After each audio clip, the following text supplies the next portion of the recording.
ఇప్పుడు నేను ఉన్నాను యాజ్ ఏ హిందూ, ఇక్కడ ఉన్న అందరు హిందువులతో చెప్పిస్తా, వేల మందితో చెప్పిస్తా, హుండీలో డబ్బులు వేయకండి.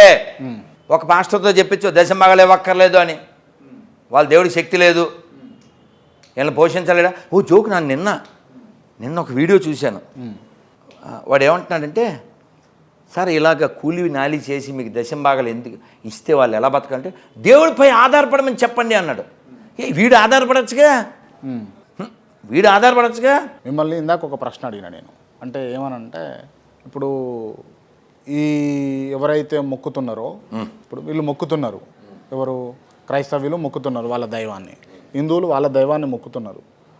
హిందువులు ఏమో క్రైస్తవ్యాన్ని మొక్కుతున్నారు, మనకి అందరు కావాలి, అందరినీ మొక్కుతున్నారు. ఇప్పుడు నేను క్రైస్తవాన్ని అడిగినప్పుడు క్రైస్తవ మతానికి చెందిన వాళ్ళు పాస్టర్లు ఏం చెప్పారు అని అంటే, ఇది మా గ్రంథంలో రాసి ఉంది కాబట్టి మేము దీన్ని పాటిస్తున్నాము, మీ గ్రంథంలో లేదు కాబట్టి మీరు పాటిస్తలేరు అని అన్నారు. ఒకవేళ రాసి ఉంటే కనుక ఇతర మతాలను పూజించొద్దు, మొక్కొద్దు, ఆరాధించొద్దు అని రాసి ఉంటే హిందువులు మొక్కేటోళ్ళ మరి అట్లంటే?